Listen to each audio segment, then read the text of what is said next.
so I wanted to give you some tips for moving from essays 2 and 3 into essay 4. Again, I've been emphasizing the whole time that this is supposed to be a process, right? That this is a slowed down version of the process. So you've collected your sources in essay 2 and you've thought about what that means in essay 3, and now you got to put it all together as an argument.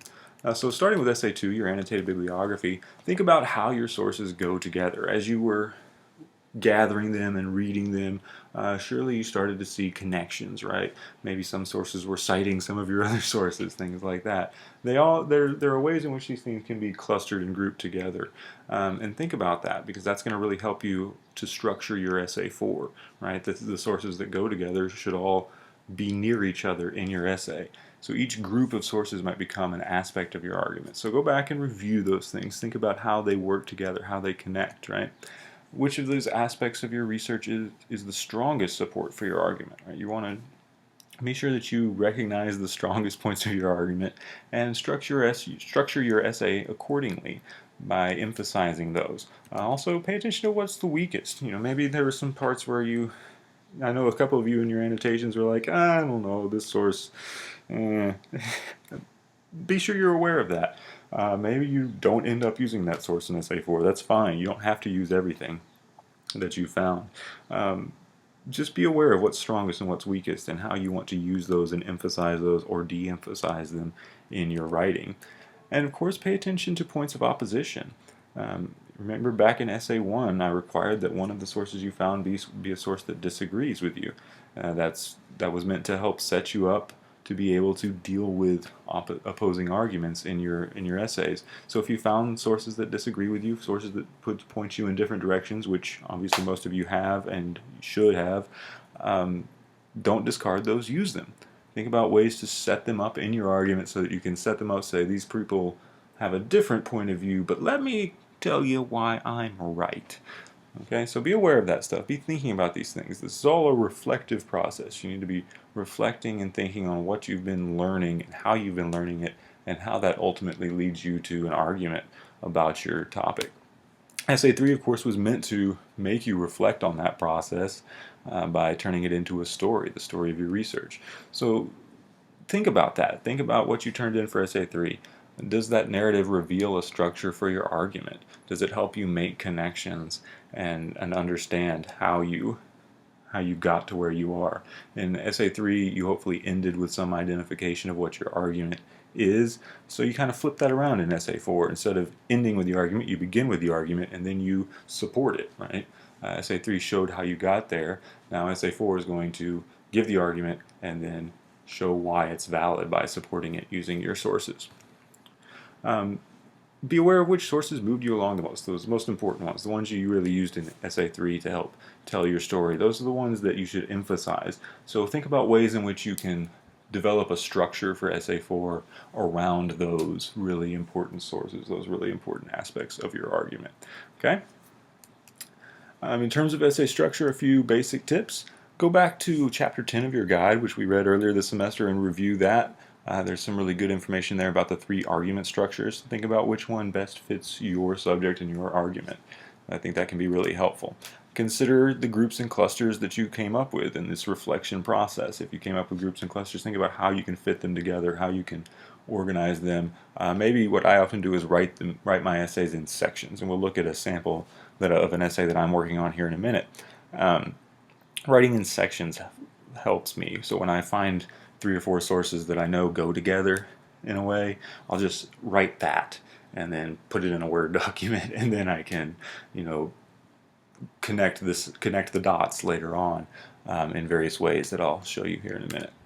And then just be sure as you're going through, and again, the reading and They Say I Say for this week on meta commentary is really going to help with this last part. Always maintain a focus on your argument. Be sure you're always moving towards supporting your thesis, right? So that thesis should come back up in pretty much every paragraph that you write. And be aware as you're writing, if you haven't, be aware of what your keywords are, what the big things that you're focusing on in your thesis are, and if you haven't mentioned them in a while, be sure you do that. Go back and add that in. So maintain your focus. Maintain your focus on your thesis. Think back, back to the beginning of the semester when you read things like My Theory of an Essay and Chapter 10 in your guide. Don't forget anything that we've worked on all semester. Those things are going to be very important and come in very handy as you move toward Essay 4. As you move toward Essay 4, I wanted to give you just a few tips, a few of my personal tips for working on papers. As you know, I'm a PhD student. I've been writing papers for a long time. And I'm currently working on a paper. This is my qualifying paper for my PhD, and will eventually hopefully become an article that will appear in a journal. Anyway, I've been working on this paper now for about 18 months. So if you think you've had it rough this summer, I've been working on this one paper for over a year, about a year and a half now. Some portions of it I wrote even like 4 years ago. So anyway, I've been working on this for a long time. I'm in the final stages. It will be done, and I'll be defending it in August. But I wanted to show you kind of how I work. Maybe it'll give you some help. Some of you may find this completely nerve-wracking because it is a little cluttered and a little crazy, but it helps me. First of all, this is the most recent draft. This is the draft I'm working on, probably my final draft here. But I've also got up several other documents, and I keep things going. I keep a lot of stuff open as I'm working. So this is what a document that I call QP, that's qualifying paper discards. So when I'm working on drafts and I'm working on different things, and sometimes you need to get rid of stuff that you've already written. So I never delete it completely. I cut and paste it and put it into a document that I call discards. And that way I always have it, because maybe I need to come back to it. In fact, that's happened several times in the year and a half that I've been working on this paper. I've cut something and then gone back and put it back in. So I've got my former thesis here. I've got a whole section on these sources that I had cut out, but eventually might be throwing back in. I've got a whole sections on comedy and the media, on this guy Deleuze. Anyway, I find that very helpful to keep a discard file so that I never really get rid of anything. I also keep open, the proposal. This is the proposal for that paper, and this is kind of like your essay 3. Really, this is my description of everything and what I'm going to be doing, so that I always have an idea as I'm going through. It's kind of a combination of essays 2 and 3, because I also have a bibliography and some basic understanding of what everything is. But I keep that open so that I always have a roadmap, right? So that if I feel I'm getting lost, I can always go back to my proposal and see where I'm supposed to be, right? Then, of course, I keep the last draft. This is the one of the drafts that I've gotten comments on from my advisor, and she's given me lots of good comments to work with here. So, if you think that that you're the only ones who get comments all over your papers, no, you're not.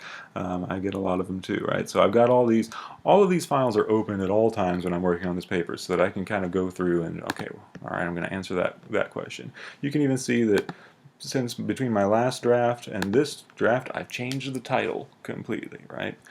So what this paper is about, it's about Lenny Bruce, who was a comedian back in the 60s, and I'm looking at how he constructs a satirical self on his album covers. What I wanted to show you, though, is some of the things that I was talking about in that organization PowerPoint just now.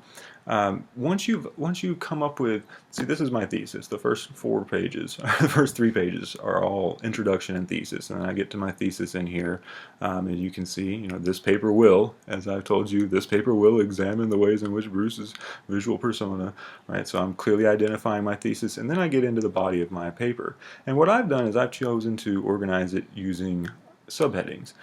This helps me to sort of organize my thoughts. So I want to talk about album covers, epideictic persona, and asignifying force in this section. I know what sources of mine from my bibliography go there, and then I write that section. And then I'll go back later and fit it all together and add transitions into the next section, which begins down here, where I start talking about the first album cover, right? And I talk about that. I've got the album cover in there. And then I'm going to write everything I have about that section, and then I start another section.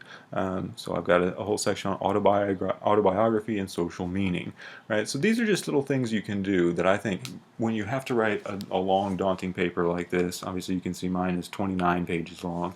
Yours doesn't have to be that long. But when you have to do that, sometimes the easiest way to make it work is to break it down, start to put things into clusters and groups, and work through it that way. Work through it in pieces. It's baby steps toward a larger paper, right?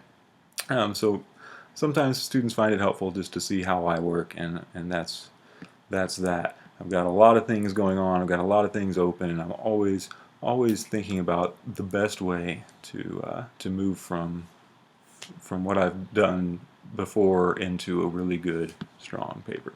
So let me know if you have any questions, and get working on your papers, and try to use some of these tips for structuring and grouping the aspects of your argument.